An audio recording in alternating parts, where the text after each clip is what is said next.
Ladies and gentlemen, thank you so very much for tuning in to my moderators, Eric H526, the Regulator, and Luke St. Martin. Quick draw, Luke St. Martin, thank you so very, very much. The two best moderators in all of YouTube, thank you. You help make the live chats, the live streams, follow YouTube guidelines, and I mean, it's a fun place to be. It's like a tradition now. I have two live streams every evening, and I think we're going to do this all throughout the election. It's a pretty good schedule. I have my uploads in the day and the live streams in the evening.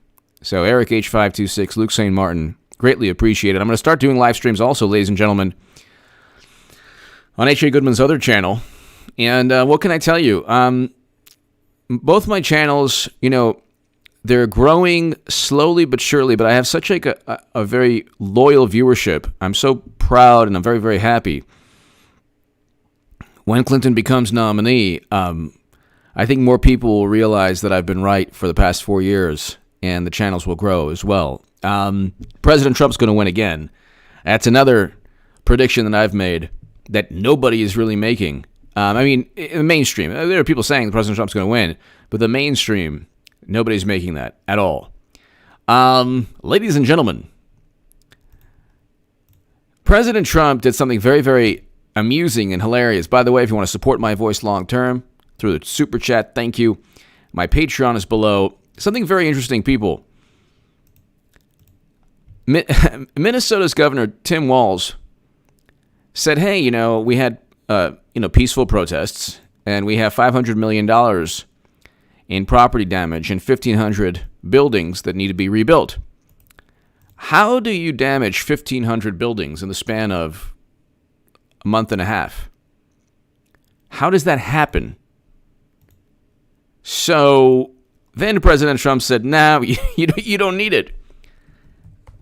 And Democrats said, oh my goodness, how heartless. But the interesting thing is the following. They have a $1.35 billion state and municipal bond bill that they're going to pass, or they're thinking of passing. That's been stuck. It's been stuck in the state legislature, Minnesota state legislature. Okay? It's been stuck into within Minnesota state legislature for 6-7 months. So they have the ability to raise the money. And you have to ask yourself, well, there were 25 cities around the country, around 25 cities that had lockdowns, curfews, unrest. They certainly don't call it violence. They call it unrest in the media. And by one insurance estimate, about $1.5 billion in property damage throughout the country. And then 10,000 arrests. So you have $1.5 billion in property damage throughout the country. And you have a situation, ladies and gentlemen, where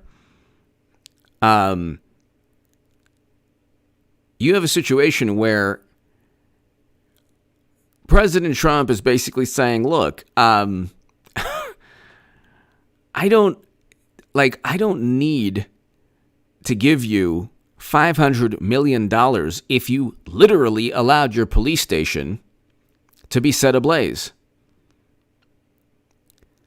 And Democrats don't realize that all of this chaos helps President Trump get reelected. They don't get it. They think that everyone sees Trump in the same manner that they do. Valerie Rogers! Oh, they are? By who? Sued by... I don't... Sued by... Okay, well, I'll have to check that out.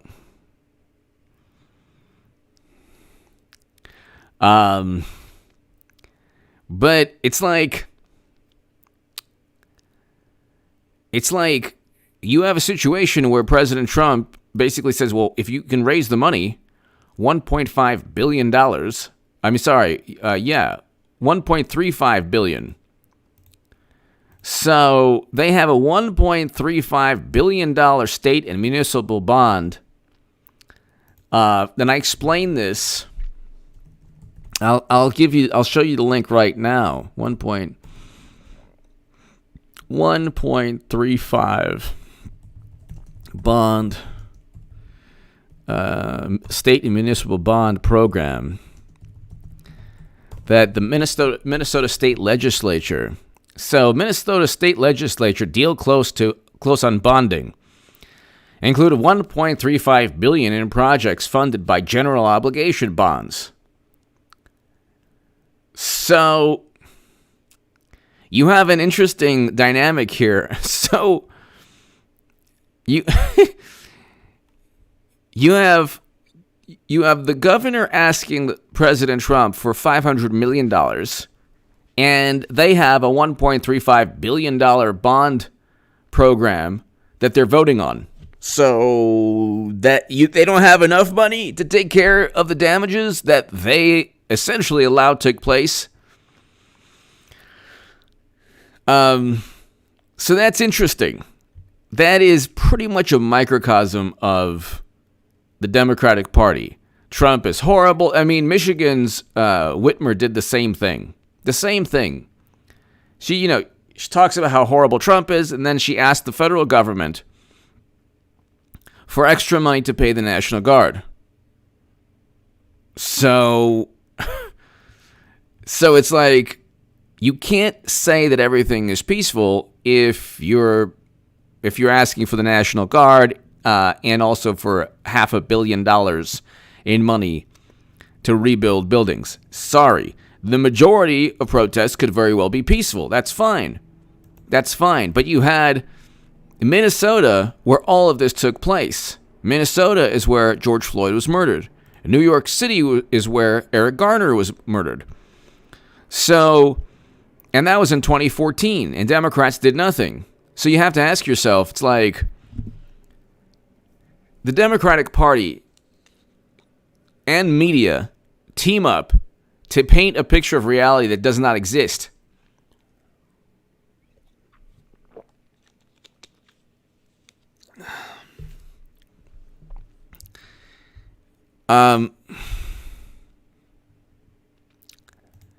If you look at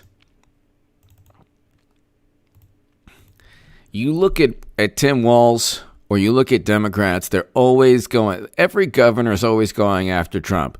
It's become like opposing President Trump has not become a debate over ideas. It's become an opposition to his personality. Because nobody approves of buildings being damaged, or fires being set, or civil unrest. Nobody wants that. Nobody condones it. Nobody stands by it. But you see what Democrats do is they, when asked directly, they say, well, no, kind of sheepishly, they don't. They condemn it. Not even condemn it. They basically oppose it, kind of. But their mentality is, well, look at all this chaos and mayhem and unrest, so it has to be Trump's fault. Look how divisive he is. Look at how polarizing he is. Which gets to this point. Trump is not polarizing. He's not divisive. The country is not tearing at the seams. The country is not divided. Ladies and gentlemen, if you walk down the street, it doesn't matter where you are in the country. Nobody is going to treat you like a person on social media that says, oh, yeah, you're a Trump supporter. Oh, yeah, you're a Democrat. Nobody knows. If you go into the supermarket, unless you're the one person on the planet aside from me that has a, no malarkey Biden shirt, okay? But unless you're like, Clinton's going to be a nominee, by the way. But unless you're, publicizing who you're voting for, nobody knows who you're going to vote for. Nobody cares when they're buying groceries. Nobody really cares. Nobody goes up to you the way, somebody can on social media and says, you know what, I don't like what you stand for. I don't like what you're thinking. I don't like who you're voting for. The country is not divided. Media paints this picture. Okay, do Trump supporters agree with Democrats? No. Do Democrats agree with Trump supporters? No. Who cares? That's always been the case. When have the Democrat, aside from like major endless military conflict, when have both the Democratic Party and Republican Party truly agreed on something? It's not often. They're always at odds. They've been at odds for forever. There are always two political factions within the United States of America. Only two. Other countries have a whole bunch. Parliamentary system. You have a whole bunch of political entities or political parties. Krillin 876 HA, please expand on the definition of chutzpah. The governor of Minnesota asking for that money is the pure definition. Absolutely. Chutzpah is like, the audacity. Exactly. Krillin 876. The chutzpah of Tim Walz is unbelievable. Not only Krillin 876, not only allowing the damage to take place, but also asking for the money when they had $1.35 billion in bond programs, the state and municipal bonds, that they're going to raise the money anyway.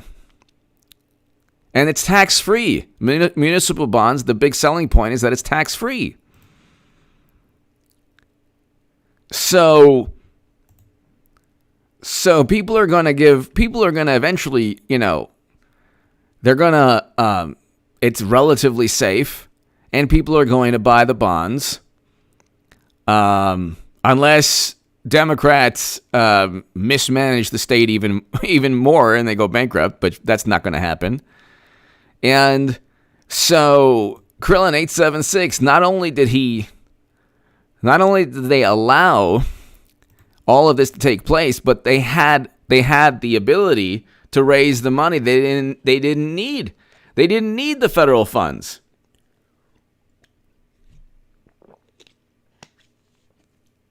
But the media says, well, Trump's response to the protests. Yes, Anthony Perone, hello.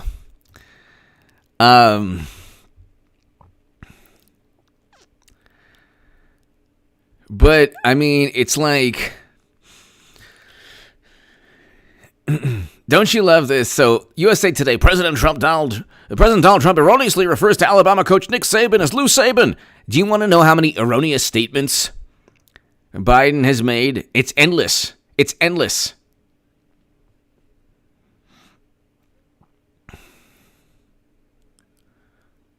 I mean, you can go on forever. But again, if it's President Trump, they will look at him under a microscope every day, 24/7. And I love also so you have this you have this this frenzy. Krillin 876, thank you. You have this belief that they try to foment this belief that the country is being torn apart, and the country is... No, what took place is the following. Democrats are scorned. They're angry. They're frustrated. Everything is racist except when Biden says something overtly bigoted. They don't have... Their value system is malleable. If Trump does it, it's horrible. If Biden does it or Democrats do it, it's okay. It's swept under the rug. Yet they condemn. Generally, you can't really condemn. You shouldn't condemn at all unless you're perfect, or unless it's like something that everyone, something horrible that, who wouldn't condemn a heinous crime. But the way they work is they don't want to talk to any of their friends who are voting for Trump. They don't want to work with anyone. They don't want to buy Goya foods. They boycott businesses. If you say something nice about Trump, generally a boycott is for some kind of immoral act, But if they just don't like a political stance, they're not going to buy the foods. They're going to buy canned vegetables from other companies because, God forbid, somebody says something nice about President Trump, they've taken their opposition and they've wrapped themselves around this absurd notion that if you oppose Trump, you're on the side of justice, you're moral, you're morally superior. Meanwhile, they don't debate their points, they don't argue, they just level accusations and then run off. When you prove them wrong, they're like, oh my God, no. And, there's no middle ground. They can't agree to disagree on certain issues. A policy difference is now a moral viewpoint. See, policy differences never used to be moral judgments. When you say, well, I'm voting for President Trump because he's bringing home Americans, that's not even within their view of morality. Democrats don't care if American soldiers are off in never-ending counterinsurgency conflicts forever. They don't care. It's not even part of their moral code or structure or value system. They don't care. Then you have people Medicare for all, they talk about Medicare for all more than I talk about Clinton 2020. And Clinton 2020 is happening. Medicare for all ain't happening. Green New Deal legislation ain't happening. Then you have this, you just have this viewpoint that the end of the world is, Trump is ushering in the end of the world. Because the media, this is what's really taking place. Media stands by this value system. They're morally superior. The Democratic Party cheated Bernie Sanders. They blamed Russia for 3 years, 4 years. They're still blaming Russia. They think that Trump is like Putin's puppet, whatever. They've completely deluded themselves into thinking all of this. Okay. And Connie, hello. And instead of actually debating, they make false analogies, utilize euphemisms and hyperbole. Their arguments are based on semantics and double standards, on twisted semantics, flawed analogies, and double standards. That's it. When you call them out and say, wait a second, if what President Trump said is horrendous and bigoted, what do you think of what Biden said? Oh, well, that's different. I was watching it was a video on YouTube. This was 3 years ago. It was on a college campus. And it was of a student who was wearing a Make America Great Again hat. And then immediately, one of the other students was trying to educate, you can't wear that hat here. That hat is a symbol of, prejudice and bigotry. No, it's not. Well, he hates all groups, everyone in this group. I don't want to get into it on the YouTube live streams because you don't know. But he hates everyone in this group. It's no, he doesn't even hate the people that you're referring to. You're referring to a small segment of people who perhaps entered the country undocumented. That's all. He's just referring to, and he made one statement that didn't have to do with an overarching statement about everyone within that group. But of course, it was taken completely out of context by Democrats and still is. So he was actually just talking about people who literally, which by the way, I want dreamers tomorrow to become citizens. I have friends who are dreamers. And I've written that they should become citizens tomorrow. But again, and I'm voting for President Trump. And he would have, had he gotten the money, that he was ready to go say, you know what, here, citizenship immediately. Just give me the money for the, They said no. Democrats said no. But the thing is, they look at merchant, Trump's, campaign attire. They look at a MAGA hat as a symbol that they've created. They've created the symbol. They have spun the narrative, the fantasy that it is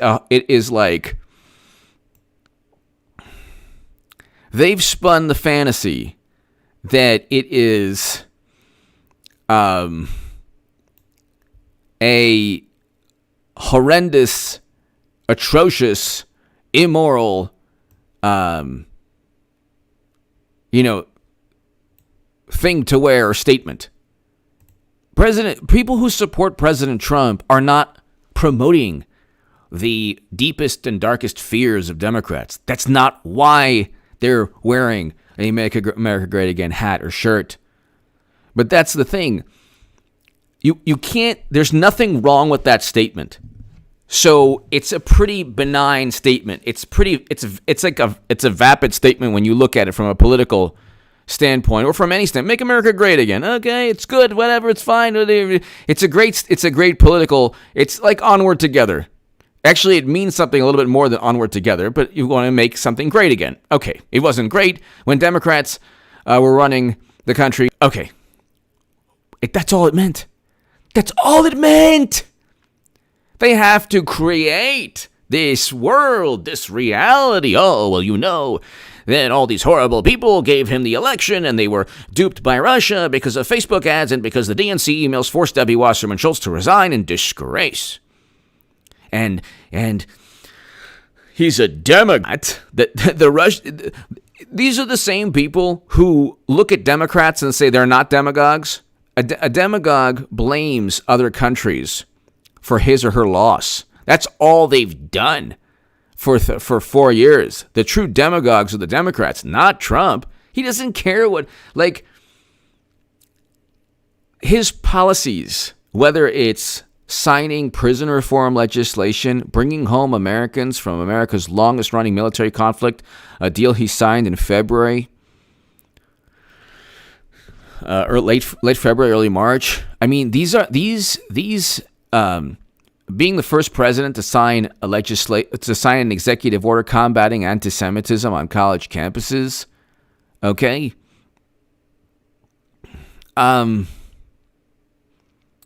Luke St. Martin, Eric H526, hello.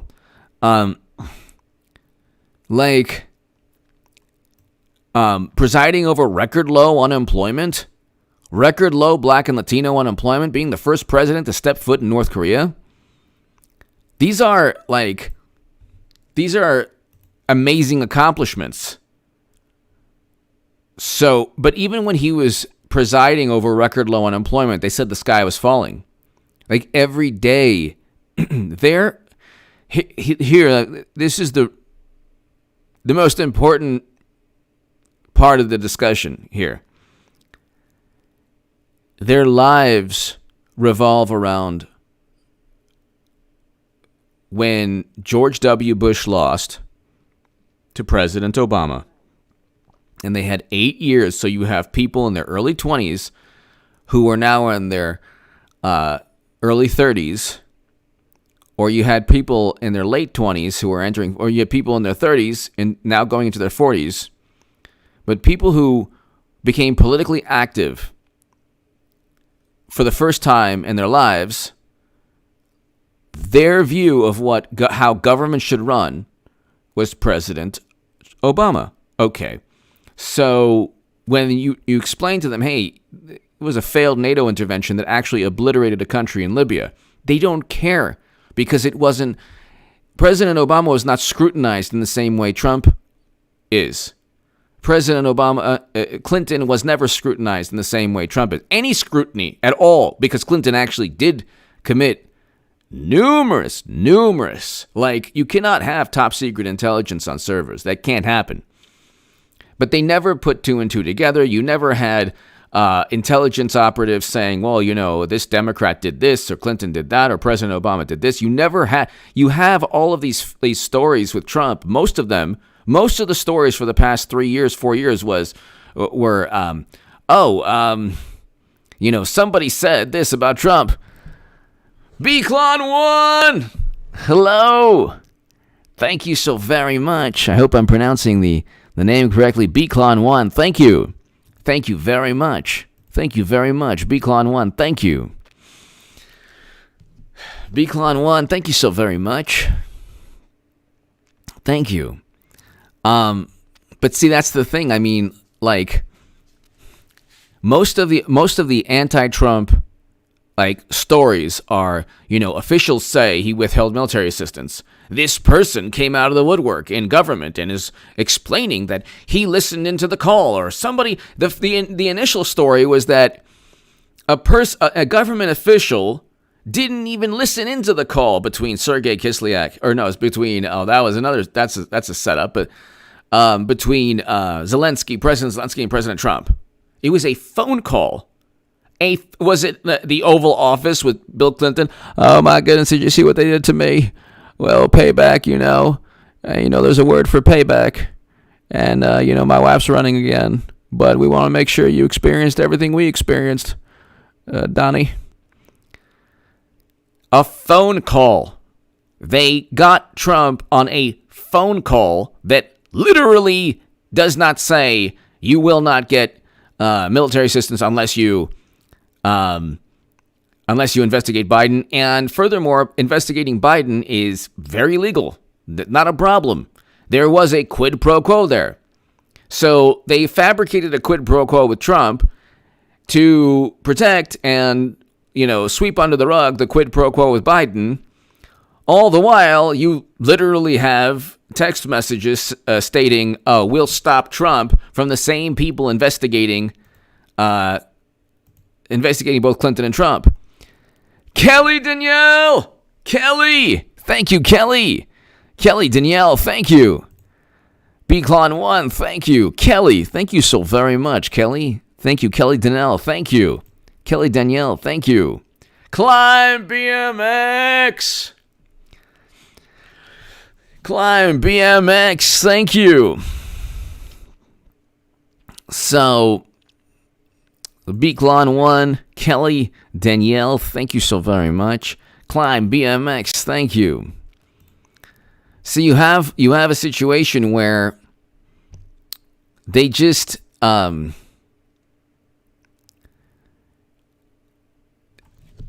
they don't have, like, there are millions of wonderful, good, kind-hearted liberals who read the New York Times and don't realize that we have still never-ending military conflict with American soldiers, men and women, overseas, like every single day fighting for their lives. They don't see that. They think it's like Germany and Japan. They don't see that there's constant threat and whether it's IEDs or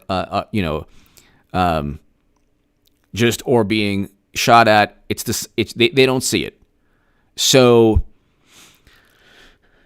they live in a different world. Their world is strictly this public relations bubble where when they lose again, you got to understand something. When they lose again, when they lose again, I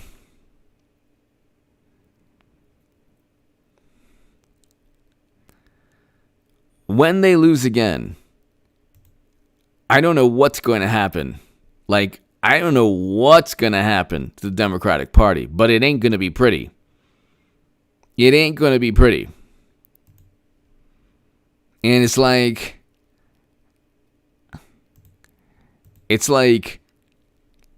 November 3rd is right around the corner. I don't think they're ready.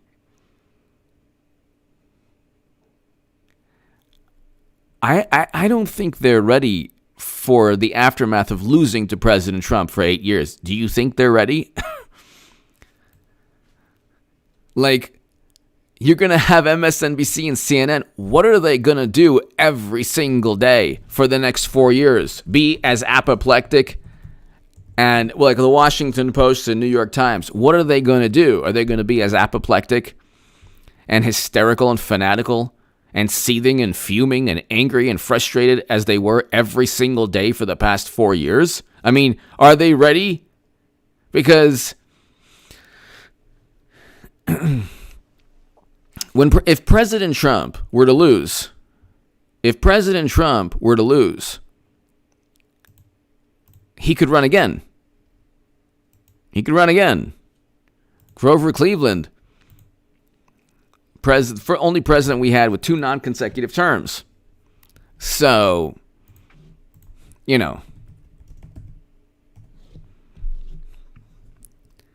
So it's not like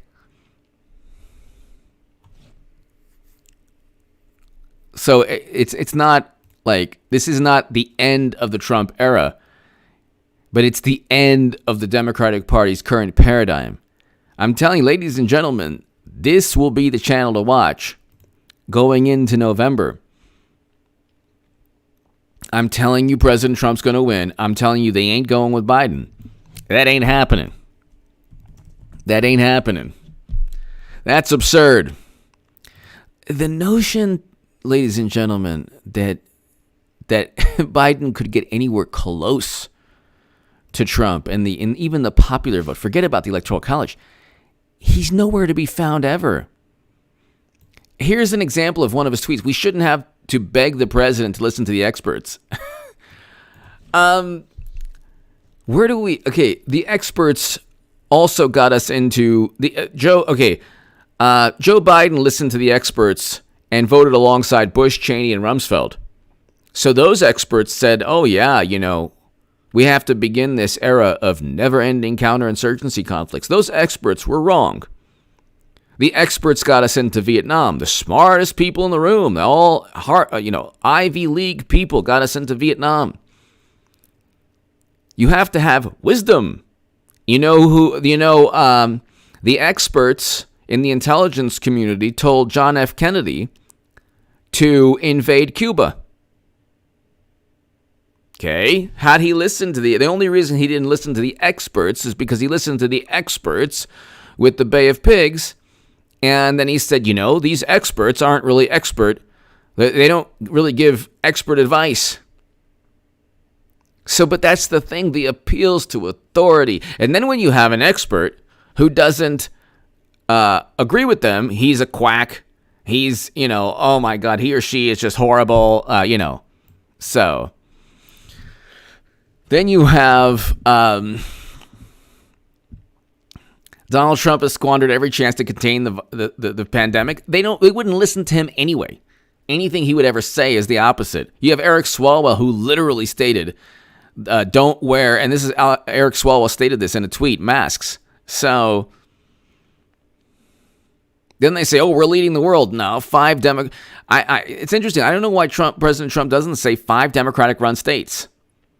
It's like they're trying to blame the pandemic on Trump. The only people who believe this are hardcore partisans who just read the New York Times every single day, and they don't even look at the New York Times, the pandemic, the cases, and the lives lost. If you do, they're in 5 states. If even the map, like if you look at the map, the largest red circles are in the Northeast and the Midwest. But these are states, 5 states run by Democrats here. But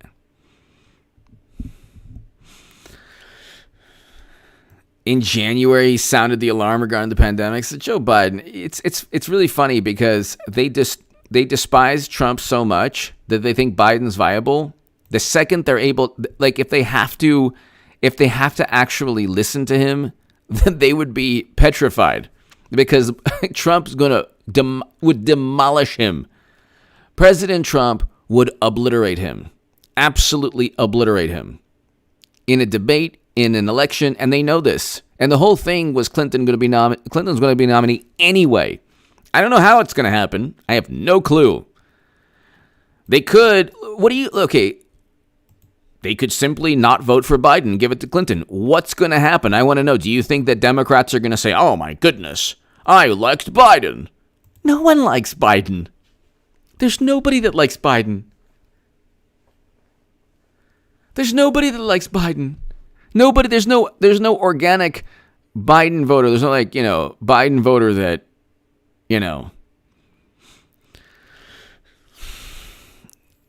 he never won a primary until this year. He's like 120 years old. He never won a primary until South Carolina. And he's ran 3 times or 4 times. This is, how many times has Joe Biden run? Has to be at least 3. How many times, Joe? Okay, so here.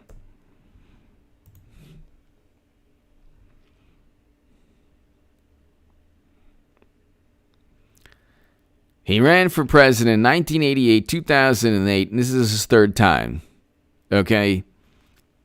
So this would be Clinton's third time. Let's look at how many times has Hillary Clinton run.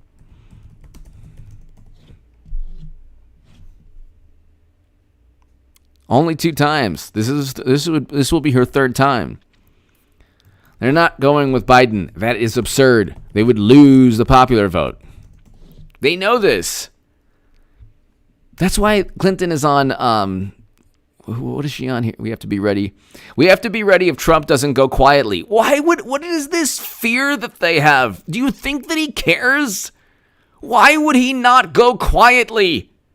He doesn't. What, you think he really enjoys being investigated based on nonsense? You think he likes the media coverage, which is apoplectic, hysterical, fanatical all the time?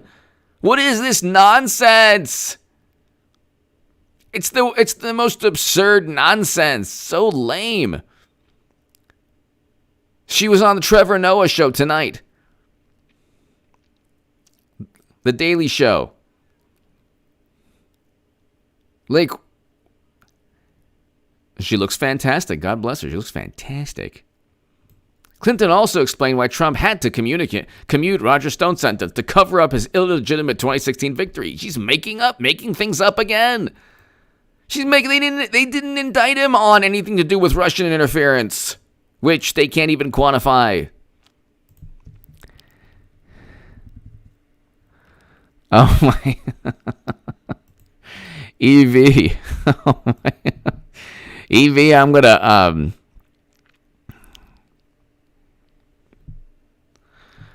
EV, I love you.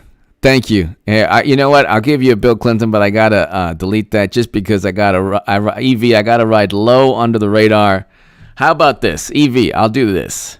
I love you, EV. I apologize because sometimes I got to do it to Wally Pop too.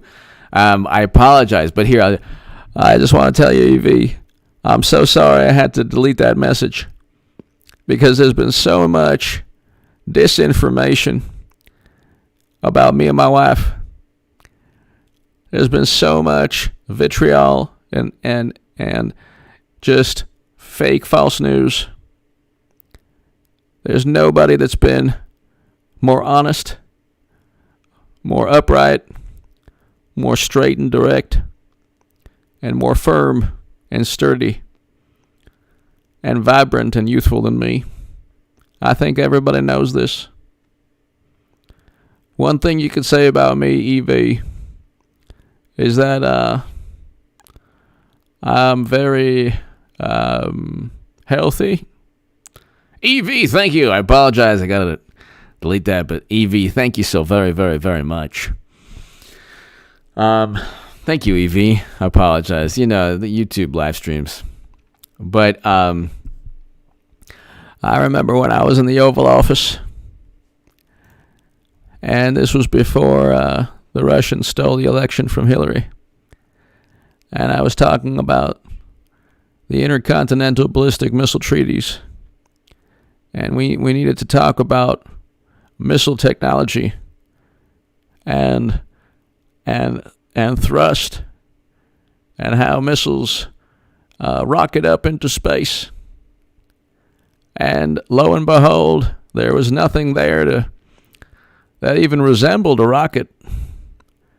So, I mean, what did you expect me to do? EV, thank you.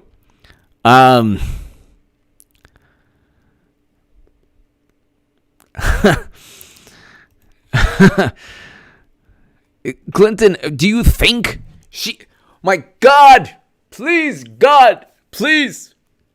when Clinton runs, God bless her, I will even go as far to say, oh my God, if Trump wasn't there, I'd vote for Hillary. I will be the biggest Hillary Clinton supporter on YouTube. And just to let you know, any liberal pundit or publication or whatever, if they pretend that they liked Biden or they don't want Clinton again, I'm not gonna be down with that. I will defend Madam Secretary and her honor because she's the best And I want her to run 2024, 2028, 2032, 2036, 2040, 2044, 2048, 2052, 2056, 2060, 2064, 2068, 2072, every 4 years. Yeah, she's on The Daily Show to help Biden. Trump doesn't go quietly. Why would he not go quietly? What is wrong with people? The Democrats are really funny, which is hilarious. What if they don't go away quietly?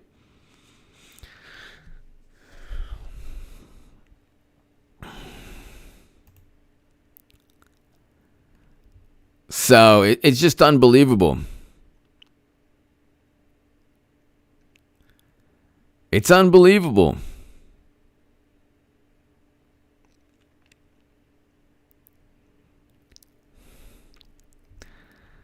But Clinton, we have to be ready if Trump doesn't go quietly.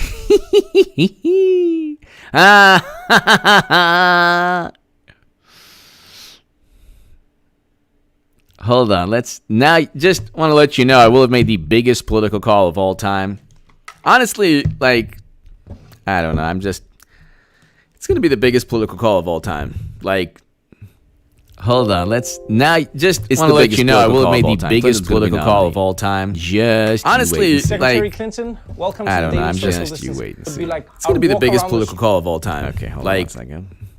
Hold on. Just want to let you know, I will have made the biggest political call of all time. God Almighty! Secretary Clinton, welcome to I don't know.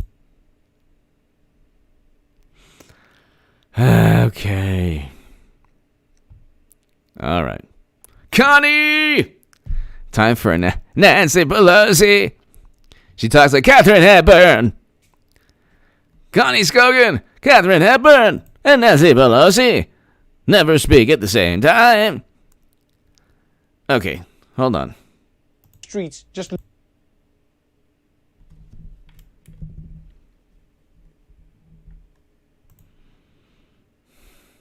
Okay.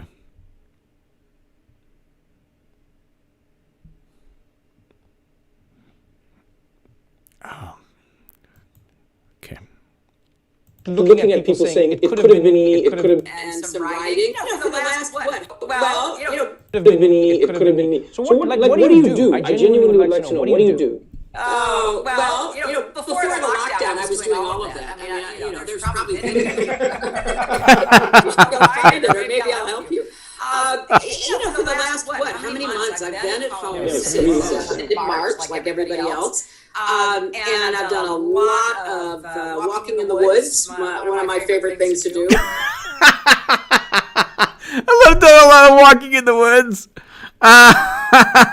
He's taking vodka shots with the Yeti in the woods. Okay, let's get to it. Let's see, where is it? Oh my God. Roger Stone. Okay, sorry. That's the real danger to the integrity of our election.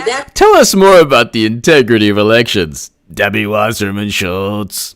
Combined with misinformation and disinformation and all of the online shenanigans that we saw in 2016. So I want a fair election. Putin, if you're listening, Putin, I don't want your help. Patricia, thank you. Ladies and gentlemen, you know what? Ladies and gentlemen, I have to actually go right now. We're having so much fun. But check out the... I'm actually going to do a segment on H.A. Goodman's other channel soon on this, and my main channel. But she's basically announcing her campaign. I will have made the biggest political call of all time. To my super chat, thank you. I apologize. I got to go right now. But people, be here tomorrow. My uploads and then my 2 live streams in the evening. This is my late live stream. Luke St. Martin, Eric H526. Thank you so very much. To my super chat, thank you. Patricia and everyone, thank you so very much. Wally Pop, hello. Anthony Furrow, no. But anyway, thanks.